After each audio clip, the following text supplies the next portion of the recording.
sa mga lugar kung saan namataan si Tanggol. Magtanong-tanong kayo kung saan to pwede magtago. Isa-isahin nyo na rin yung sementeryo. Dahil nakakasiguro ako, ililibing ni Tanggol ang lolo niya. Understood? Ano ibig sabihin ito? Saan kayo pupunta? Sir, ito ay unit na i-deploy ko para hanapin si Tanggol. Na hindi ko nalalaman? Wala kang otoridad para gawin to. Magallanes, walang aalis sa unit mo. Titulo kayo sa ng presinto. Sorry, sir. Magallanes, deploy your unit right now. And I want results immediately. Yes, sir. Ako ang hepe ng presinto to. Ako dapat masusunod. Kapag umalis kayo, hindi na kayo makakabalik. Kakasuhan ko kayo lahat ng insubordination. Sir, mawalang galang lang po. Si Mayor Miguelito mismo ang nag-utos para hanapin si Tanggol. Kung may problema ka, pwede sabihin mo sa kanya. Ngayon, kung wala na kayong sasabihin i-deploy ko na yung tao ko.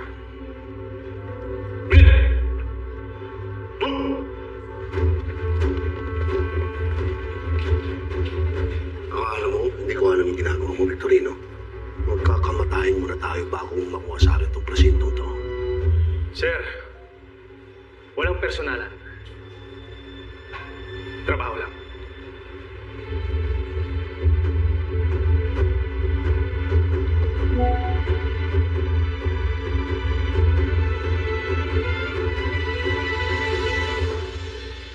Sir, Karion, anong ginagawa niyo dito? sir. Ano to? Sworn complaint po namin laban kay Joel Bragais at PO1 Lando Luwalhati. Hiningi po namin na maparusahan sila ng grave misconduct dahil sa hindi nila pagsunod sa protocol. Walang awa po nilang pinatay ang suspect natin na si Onyok Bersamin. Nagsasayin lang yun ng oras. Wala na dito yung dalawang ulupong na yan. Transfer na sila kanina. Ho? Bakit biglaan ho? Pero talaga nakaschedule sila yung transfer kanina. Saan po sila tinransfer? Dapat malaman ng bagong hepe nila to. Mali yung pamamalakad nila dito, sir. Hindi ko kailangan sabihin sa'yo kung saan sila nilipat. Pero sir, binaril nila yung suspect habang nakaposas. Binaril nila nang walang kalaban-laban si Onyok. Di ba mali po yun? Labag po yun sa protocol. Garcia! Wala na dito ang mga taong pinagbibintangan nyo.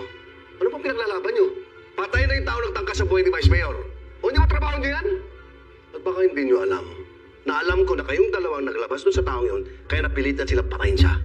Sir, kaya po namin siya nilabas dahil pinagtangkaan ang buhay niya sa loob. Tangkaan ang buhay niya sa loob. Alam mo, ikaw natitikaw na ako sa'yo, ha? Ano? Ilang beses na kita pinagbibigyan.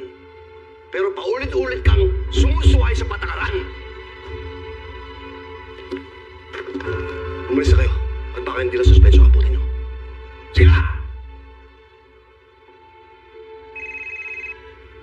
Umalis na kayo!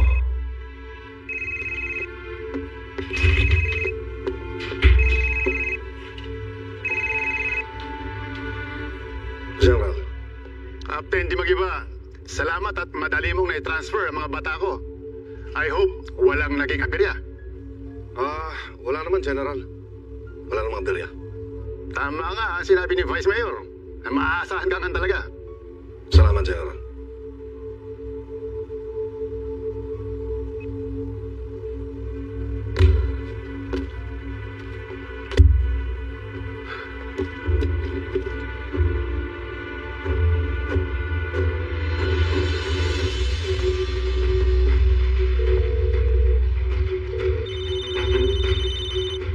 Ma!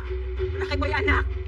Umuwi ka na dito, nagkakagulo na. Bayan mo na muna si Tanggol. Hinahabol tayo ng mga gerero, anak. At importante sa akin na sama-sama tayo makaalis dito. Ano? Umuwi ka na! Ngayon na! Sige. Uwi na ako, ma. May kukunin ba ako dyan? Mauna na kayo, ha? Sunod ako. Bilisan mo!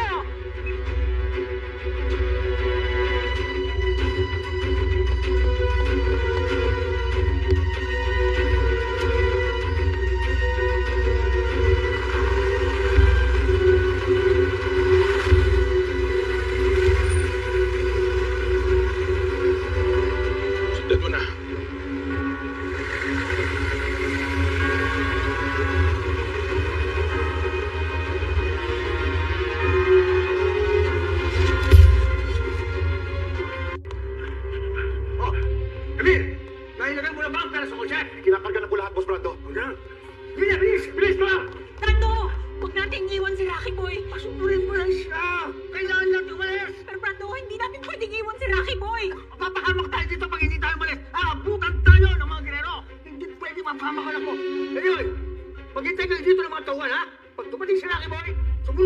Robert! Yes, boss. Balik ka na tumina.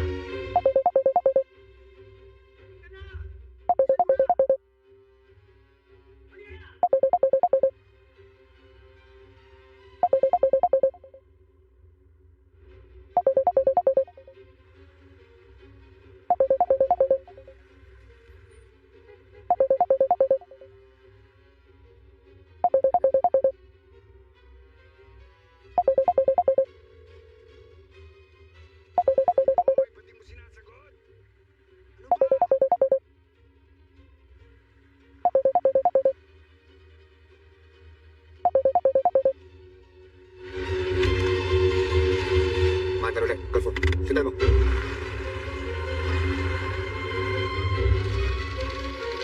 Walang iya kayo, ha? Akala nyo, ha? Maiisahan nyo ako, tanggol? Hindi. Iba to si Rocky Boy. Unahan ko kayo. Iisa-isahin ko ang buong pamilya nyo.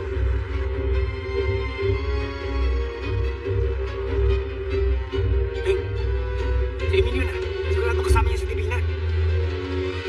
Si Divina, dito lang pala nagkatagot. Traitor na yan. Sundan mo. Hindi tayo titigil hanggat di natin nauuli ang babae niyan. Babayaran nila ang ginawa ni Nakitanggol.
Tayo nyo! Pinahirapan mo pa sarili mo eh. Amin ka rin pala. Sige na, tara!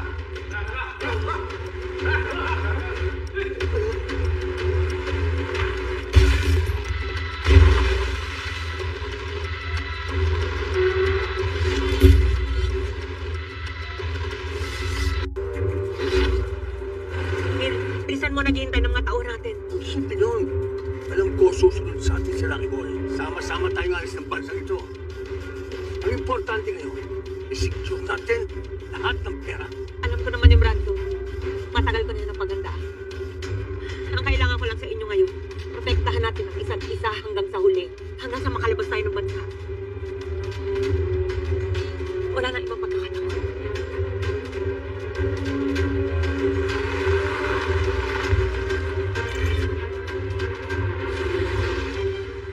Sa tapat ng bahay ni Divina si Bernard. Hindi kayo magkakilala sila. Baka naman nagkataon lang. Ang importante nakita natin si Divina. Tama ka. Hindi sila dapat makawala. Kailangan magbayaran nila ang kataksilan nila sa inyo.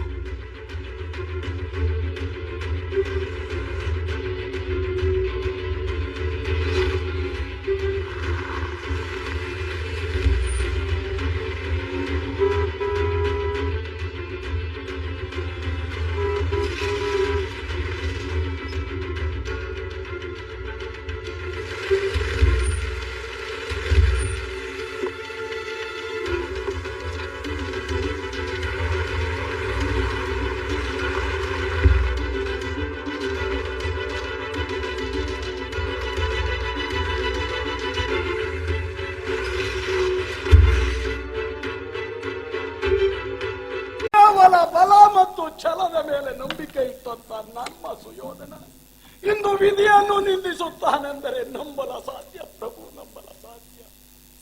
ಒಂದು ವಿಧಾತನ ತಾತನೇ ಬಂದು ಎಲವ ತಾತಕ್ಕೆ ಬರಿದೆ ಸಾಯದಿರು, ಒಲೆದು ಕೂಡಿಕೋ ಪಾಂಡವರನು, ಕೊಲಿಸಲಾರೆನು ಸರ್ವದಾ ಒಳಕೊಳದಿ ನಿನ್ನ ಎಂದು ಹೇಳಲಿಲ್ಲ. ಆಗ ಛಲದ ನುಡಿಗಳನ್ನಾಡಿದಂತಹ ಸುಯೋಧನ ಇಂದು ವಿಧಿಯನ್ನು ನಿಂದಿಸುತ್ತಾನೆ ಎಂತಾದರೆ ಪಾಂಡವರಿಗೆ ದುರದಲ್ಲಿ ಹೆದರಿ ಪಲಾಯನ ಮಾಡುವಂತಹ ರೀತಿ ಆಗ್ಲಿಕ್ಕಿಲ್ವ ಪ್ರಭು? ನಾಳಿನ ಸಮಸ್ತ ಜನರು ಆಡ್ಲಿಕ್ಕಿಲ್ವ ಪ್ರಭು?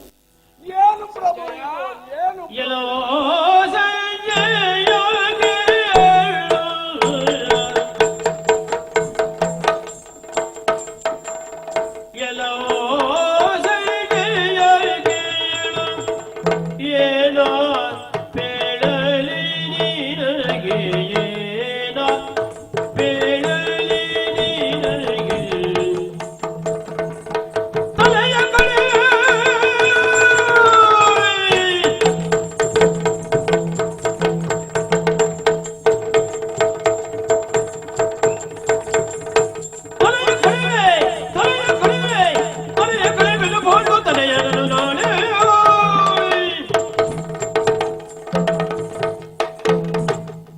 ಕೌರವನ ಸ್ವರ ತಗ್ಗಿದ ತಕ್ಷಣ ಹಳೆಯ ಕೌರವನೇ ನನ್ನೊಡೆಯನೇ ಅಲ್ಲ ಎನ್ನುವಂತಹ ಅನುಮಾನ ನಿನ್ನನ್ನ ಕಾಡಿರಬೇಕು. ನಿರ್ಧಾರದಲ್ಲಿ ಬದಲಾವಣೆಯಾದರೆ ಯಾರೂ ಕೂಡ ಅದನ್ನು ಯೋಚಿಸಿಯಾರಲ್ಲವೇ ಕೌರವ? ಸತ್ಯ. ಈ ಕೌರವ ಅಂದಿನಿಂದ ಇಂದಿನವರೆಗೂ ಛಲದಂಕಮಲ್ಲನೆಂಬ ಹೆಸರು ಪಡೆದಿದ್ದಾನೆ. ನಾವೆಲ್ಲ ನಂಬಿದ ಸತ್ಯವದು. ಸಜ್ಜಯ, ಗೌರವೇಶ್ವರ, ಇನ್ನೂ ಈ ಕೌರವನಲ್ಲಿ ಛಲ ಹಾಗೆಯೇ ಇದೆ. ಬಲ ಕಡಿಮೆಯಾದರೂ ತೊಂದರೆ ಇಲ್ಲ. ಛಲವೆಂಬ ಕತ್ತಿಯಲ್ಲಿ ಪಂಚ ಪಾಂಡವರನ್ನ ಕತ್ತರಿಸಿ ರಣ ಹದ್ದುಗಳಿಗೆ ಎಸೆಯುತ್ತೇನೆ. ಸಂದೇಹ ಬೇಡ ಗೌರವೇಶ್ವರ, ಸಂದೇಹ ಬೇಡ. ಸಂಜಯ್, ಗೌರವೇಶ್ವರ, ನಾಳೆ ಬರಲಿ. ನಾಳೆ? ಹೌದು. ಈ ಸಂಜಯ ನಿನ್ನ ನೈತಿಕ ಬಲವನ್ನು ಕುಗ್ಗಿಸಲು ಬಂದವನಲ್ಲ ಕೌರವೇಶ್ವರ, ಖಂಡಿತ ಅಲ್ಲ. ಆದರೆ ನಿನ್ನ 99 ಮಂದಿ ತಮ್ಮಂದಿರನ್ನ ಕೊಂದು ಕಳೆದ ಮರುತ ಸುತನನ್ನ ಏನು ಮಾಡಿ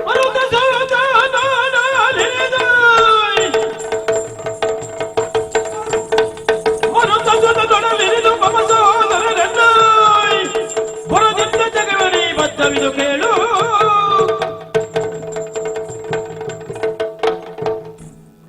ಮರುತ ಸುತ. ಹೌದು. ಬರಲಿ ಬಿಡು. ನನ್ನ ತಮ್ಮಂದಿರನ್ನ ಹೌದು ಕೊಂದ ಆ ಪಾಪಕ್ಕೆ ಪ್ರಾಯಶ್ಚಿತ್ತ 99 ಮಂದಿ ನಿನ್ನ ತಮ್ಮಂದಿರನ್ನ ಕೊಂದು ಕಳೆದಿದ್ದ ಮರುತ ಸುತನ ಒಡಲು ಬಗೆದು ಕರುಳುಗಳನ್ನ ಮಾಲೆಯಾಗಿಸಿ ರಣ ಹದ್ದುಗಳಿಗೆ ಮಾಂಸವನ್ನ ಆಹಾರ ಆಹುತಿ ಮಾಡುತ್ತೇನೆ. ನೋಡು, ನಾಳೆಯ ತನಕ ಕಾಯಿ. ನಾಳೆಯ ತನಕ ಕಾಯಿ. ಪ್ರಭು, ಮಾತು ಮಾತಿಗೂ ನಾಳೆ ನಾಳೆ ನಾಳೆ ಎಂದು ಹೇಳುತ್ತಾ ಇರುವೆ. ಹಾಗಾದರೆ ಇಂದು ಕಳೆಯಬೇಕಲ್ಲ ಪ್ರಭು? ವಿಷಯ ನೀನು ತಿಳಿದ ಹಾಗೆ ಇಲ್ಲ ಪ್ರಭು. ಧೃತರಾಷ್ಟ್ರನಿಂದ ಆಜ್ಞಾಪಾಲಕನಾಗಿ ನಾನು ಕುರುಕ್ಷೇತ್ರಕ್ಕೆ ಬಂದಾಗ ಪಾಂಡವರ ಪಕ್ಷದಲ್ಲಿರುವಂತಹ ಯದುವೀರ ಸಾಧ್ಯಕ್ಕೆ ನನ್ನನ್ನು ತಡೆದು ನಿಲ್ಲಿಸಿದ. ಮಾತು ಬೆಳೆದು ಘರ್ಷಣೆಗೆ ಪ್ರಾರಂಭವಾಗಿ ನನ್ನನ್ನು ದಂಡಿಸಲು ಮುಂದಾದ ಪ್ರಭು, ದಂಡಿಸಲು ಮುಂದಾದ. ಹೌದೇ?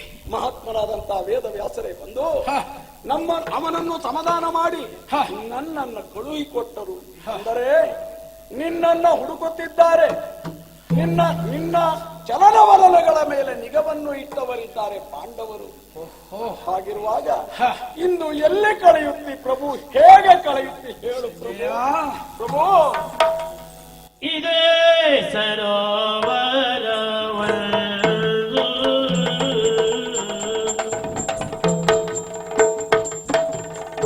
ಇದೇ ಸರೋವರವೊಂದು,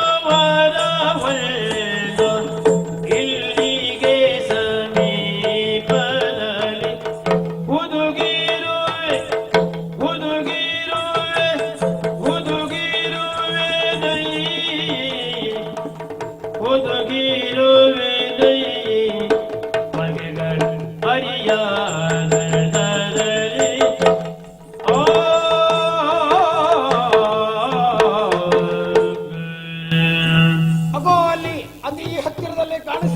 ಕಾಣಿಸ್ತಾ ಇರತಕ್ಕಂತಹ ದ್ವೈಪಾವನ ಸರೋವರ. ಆ ಸರೋವರವನ್ನ ಇಳಿಯುತ್ತೇನೆ.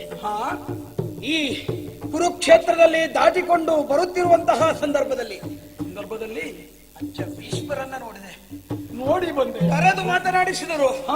ಮಗನೇ ಬದುಕಿದ್ದೀಯಾ, ಮೊಮ್ಮಗನೇ ಬದುಕಿದ್ದೀಯಾ? ಹೌದು, ಹೌದೆಂದೆ. ಹಾಗಾದರೆ ಮುಂದೆ ಬದುಕಿಕೋ. ನಿನಗಾಗಿ ಪಾಂಡವರಿಂದ ತಪ್ಪಿಸಿಕೊಳ್ಳುವುದಕ್ಕೋಸ್ಕರವಾಗಿ ಜಲಸ್ತಂಭನ ವಿದ್ಯೆಯನ್ನ ಗಂಗಾತನಯನಾಗಿರತಕ್ಕಂತಹ ಭೀಷ್ಮರು ಜಯಿಸಿದರೆ ಪ್ರಭು. ಹೌದು ನೋಡಿ, ಆ ವಿದ್ಯೆಯನ್ನ ಉಪಯೋಗಿಸಿಕೊಂಡು ಅಗೋ ಅಲ್ಲಿ ಕಾಣಿಸುತ್ತಿರುವ ಆ ಸರೋವರವನ್ನ ಪ್ರವೇಶಿಸುತ್ತೇನೆ. ಕುರು ಸಾಮ್ರಾಜ್ಯದ ಸಿಂಹಾಸನದ ಮೇಲೆ ಕೌರವೇಶ್ವರನನ್ನು ಇನ್ನೊಮ್ಮೆ ಕಾಣಬೇಕನ್ನುವಂತ ಯೋಚನೆ ಭೀಷ್ಮರ. ಹೌದು, ಆ ಭಾಗ್ಯವಿದ್ದರೆ, ಹೌದು, ಆ ಯೋಗವಿದ್ದರೆ ನಾವು ಕೂಡ ಬಯಸುತ್ತೇವೆ ಪ್ರಭು, ಬಯಸುತ್ತೇವೆ. ಆದರೆ ನನ್ನನ್ನ ಕೊಡುವಿಕೊಟ್ಟವರು ನಿನ್ನ ತಂದೆ ಧೃತರಾಷ್ಟ್ರ ಭೂಪತಿ. ಏನು ಹೇಳುವುದು, ಏನು ಸಂದೇಶ ಪ್ರಭು ನಿನ್ನಿಂದ ಅವರಿಗೆ? ತಂದೆ ಗತಿ ಧೈರ್ಯವನ್ನು ತಾರತಮ್ಯದ ಬೇಡು, ತಂದೆ ಗತಿ ಧೈರ್ಯವನ್ನು ತಾರತಮ್ಯದ ಬೇಡು. ಇಂದು ಜಗತ್ತಿಗೆ ದಡದೊಳಿನಿತೆಲ್ಲ ತಿರುಗು.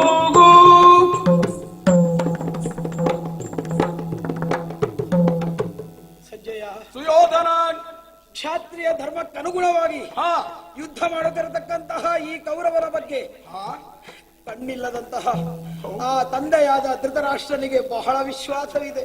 ಹೌದು ಪ್ರಭು. ಕ್ಷತ್ರಿಯನಾದವನು ಕ್ಷತ್ರಿಯ ಧರ್ಮಕ್ಕನುಗುಣವಾಗಿ ಯುದ್ಧ ಭೂಮಿಯಲ್ಲಿ ಮುಂದೆ ಪ್ರವೇಶಿಸುತ್ತಾ ಇದ್ದಾನೆ ಅನ್ನುವ ಸತ್ಯವನ್ನು ಅವರಿಗೆ ತಿಳಿಸಿಬಿಡು.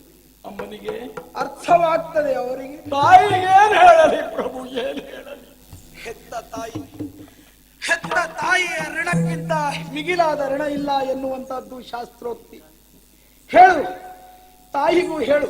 ಏನು ಪ್ರಭು? ಯುದ್ಧ ಮಾಡುತ್ತಿದ್ದಾನೆ, ಗೆದ್ದು ಬಂದರೆ ನಿನ್ನ ಸೇವೆಯನ್ನ ಮಾಡುತ್ತಾರೆ. ಅಲ್ಲೇ ಸತ್ತು ಹೋದರೆ ಜನ್ಮದಲ್ಲಿ ಅದೇ ಗರ್ಭದಲ್ಲಿ ಜನಿಸುತ್ತೇನೆ ಎಂದು ಹೇಳು ಸಂಜಯ, ಹೇಳು. ಮಡದಿಯಾದ ಭಾನುಮತಿ ಏನು ಪ್ರಭು? ಭಾನುಮತಿ ತರುಣಿಗತಿ ಧೈರ್ಯವನ್ನು ತಳುವುದು ಸುರೈದೀನು, ಅರಮನೆಯ ಜನಕಲ್ಲ ಅನುಭವ ಭಾಷೆಯನ್ನು.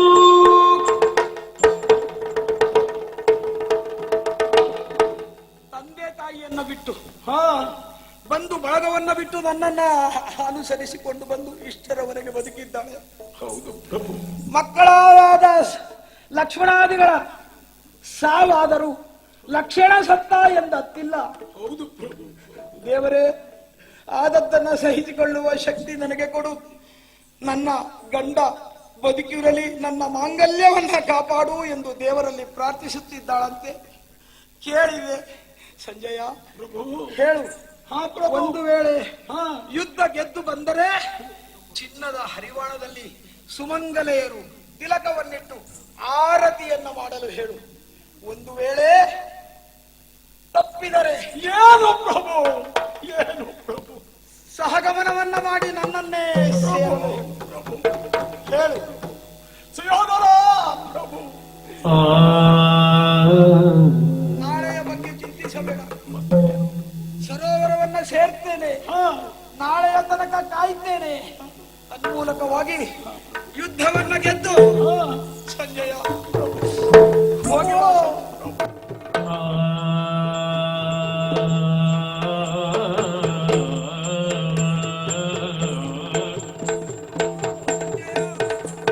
ಒಡೆಯೋ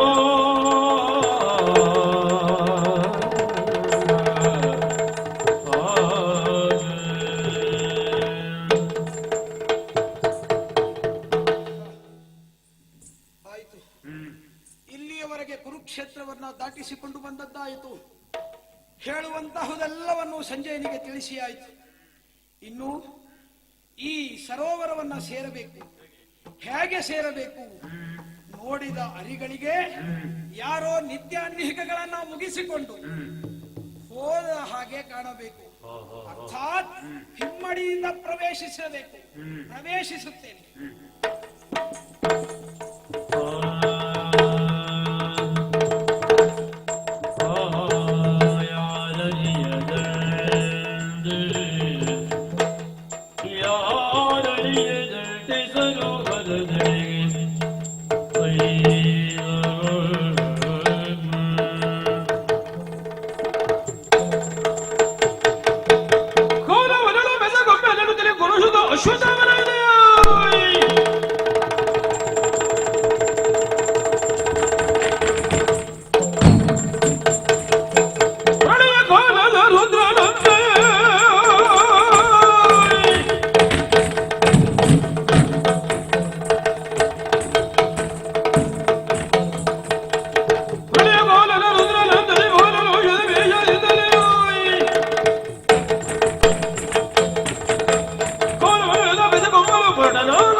ಕಣ್ಣಿನಲ್ಲಿ ನೋಡುವುದಿಲ್ಲ, ಯಾವುದನ್ನು ಈ ಕಿವಿಯಲ್ಲಿ ಕೇಳುವುದಿಲ್ಲ ಎಂದು ನಾನು ಭಾವಿಸಿದ್ದೇನೋ ಅದೆಲ್ಲವೂ ಹಸ್ತಿನಾವತಿಯಲ್ಲಿ ನಡೆಯುತ್ತಾ ಇದೆ. ಆಚಾರ್ಯನಾಗಿರುವಂತಹ ಸಂಜಯ ನುಡಿದ ಮಾತು, ಚಂದ್ರವಂಶದ ಮುತ್ತಿನ ಮುಕುಟವನ್ನು ನೆತ್ತಿಯ ಮೇಲೆ ಹೊತ್ತಂತ ಕೌರವೇಶ್ವರ ದ್ವೈಪಾಯನ ಸರೋವರದಲ್ಲಿ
ಅಜ್ಜನಿಗೆ ಮೊಮ್ಮಗ ನೀನು, ಮೊಮ್ಮಗನಿಗೆ ಅಜ್ಜ ನೀನು.